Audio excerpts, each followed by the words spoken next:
बहुत बहुत धन्यवाद सर। आज संविधान की ऊपर चर्चा करने के लिए आपने मुझे मौका दिया। माननीय अध्यक्ष जी, जब भारत का संविधान बना उस समय देश के हालात क्या थे? आर्थिक हालात उस समय ये थे कि हम घरेलू सकल उत्पाद का जीडीपी केवल 2.7 लाख करोड़ यानी 794 रुपए प्रति व्यक्ति था। प्रति व्यक्ति आय 63 पैसे प्रतिदिन थी, 230 रुपए प्रति वर्ष। कृषि उत्पादन, जापान में चावल का उत्पादन 748 किलो प्रति हेक्टेयर था, भारत में मात्र 110 किलो प्रति हेक्टेयर था। खाद्यान्न संकट था और गंभीर खाद्यान्न संकट मद्रास में चक्रवात ने और बढ़ा दिया था। उस हालात में जब हमें पूरे विश्व में कहीं से कोई मदद करने को तैयार नहीं था, उस समय शोषणकारी सामाजिक व्यवस्था इस देश के अंदर लागू थी, जहां जमींदारी, रैयतवारी, मालवारी ऐसी व्यवस्थाएं थी जो श्रमिकों का और किसानों का संसाधन और उत्पादन पे दोनों पर अधिकार नहीं छोड़ती थी।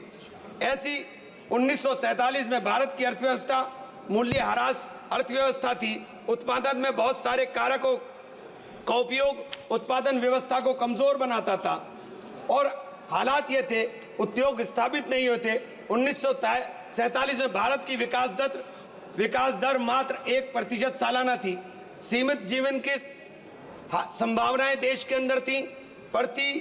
कुल मृत्यु दर प्रति 18 प्रति हजार थी और शिशु मृत्यु दर 218 प्रति हजार, यानी 1000 बच्चों में से 218 बच्चे जन्म लेते ही मर जाते थे। न्यूनतम श्रम मूल्य था। मान्यवर, मैं ये बातें आपको इसलिए याद दिला रहा हूं और देश का विभाजन हो रहा था, चारों तरफ नफरत का माहौल था, लेकिन उस वक्त भी अहिंसा की बात, प्रेम की बात और भारत के धर्मनिरपेक्ष स्वरूप की बात करने का काम संविधान सभा में हो रहा था। ये बातें मैं इसलिए याद दिला रहा हूं कि 70 साल में हमने क्या किया। मैं आप जो यहाँ खड़े हो, ये पंडित जवाहरलाल नेहरू की नीतियां थी कि हम देश को यहाँ लेकर के आए। पंडित जवाहरलाल नेहरू की नीतियां थी कि देश के अंदर इतने संसाधनों का विकास हुआ।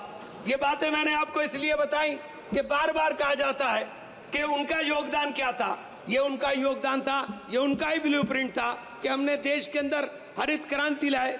देश के अंदर हमने किसानों को आगे बढ़ाने के लिए, औद्योगों को आगे बढ़ाने के लिए, लोगों को रोजगार देने के लिए एक नया ब्लूप्रिंट तैयार किया। नहरें बनाई, बागड़ा नागल डैम बनाया, वो तमाम चीजें सिंचाई की व्यवस्था की और ये उस हालात में थी जबकि हमारी आर्थिक स्थिति देश की बहुत कमजोर थी।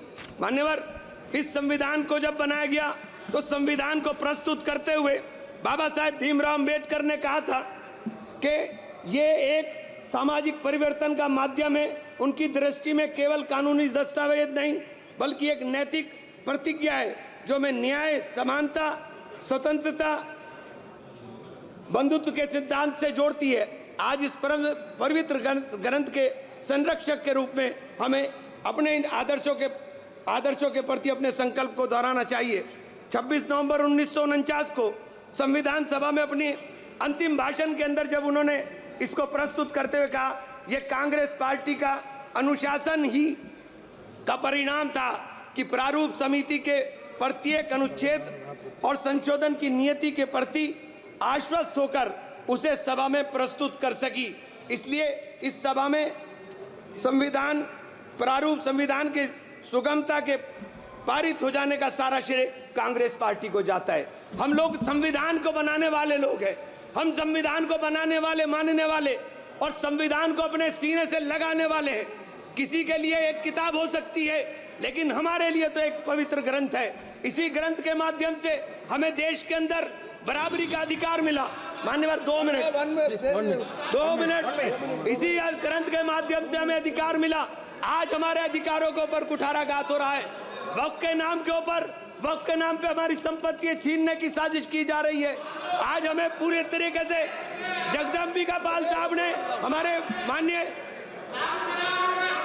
नहीं, अभी बैठो, सुनो, सुनना भी रखो। वक्फ के नाम के ऊपर हमारी प्रॉपर्टी छीनने की साजिश की जा रही है। वक्फ कानून ला करके सारी प्रॉपर्टी हड़पना चाहते हैं। आज पूरे देश के अंदर एक नफरत का माहौल हमारे खिलाफ खड़ा किया जा रहा है। संभल की घटना हो या बहराइच की घटना हो, आज देश में मुसलमान की स्थिति हो गई कि घर में रहेगा तो दंगाई मारेंगे और बाहर निकलेगा तो पुलिस मारेगी। साथ मैं आपसे कहना चाहता हूं, बस बहराइच में यही हुआ, संभल में यही हुआ, आज सीधे गोली मारी जाती है। हमारी जान की कीमत आज समझने को कोई तैयार नहीं। मैं आपसे कहना चाहता हूं मान्यवर कि आज जिस प्रकार से इन तमाम संवैधानिक संस्थाओं का दुरुपयोग हो रहा है, एक सबसे बड़ा उदाहरण मनोज परमार नाम का आदमी जो कारोबारी था, उसके बच्चों ने राहुल जी को उनकी यात्रा के अंदर भारत जोड़ो यात्रा में गुल्लक दी। उसके घर पर ईडी की रेड हुई, उसने सुसाइड किया, अपनी पत्नी के साथ सुसाइड किया और सुसाइड नोट में लिखा कि ईडी के अधिकारी ने उसके कंधे पर पैर रखकर कहा कि तुम भाजपा ज्वाइन कर लो, प्लीज तुम भाजपा ज्वाइन कर लो। मैं कंक्लूड कर रहा हूं सर, तुम भाजपा ज्वाइन कर लो, तुम्हारी जान बच जाएगी। आज ईडी और सीबीआई का इस्तेमाल हमें डराने के लिए होगा। आज ईडी और सीबीआई का इस्तेमाल इन तमाम आवाजों को चुप करने के लिए होगा। ये संविधान के इस पावन मौके पर जब हम संविधान के पर चर्चा कर रहे हैं तो हम इस संविधान की चर्चा में कहना चाहता हूं कि संविधान, मान्यवर माइक बंद हो गया, एक मिनट कंक्लूड, एक मिनट करो बात करो। मैं आपसे कहना चाहता हूं कि हम संविधान को अगर अंगीकार करने की बात कर रहे हैं, हम देश के अंदर अगर संविधान के रक्षक के रूप में ये पूरा का पूरा सदन क्रॉस द पार्टीज खड़ा हुआ है, तो मैं आपसे कहना चाहता हूं कि आज आपने, क्योंकि मुझे आपसे इजाजत चाहता हूं, माननीय, धन्यवाद।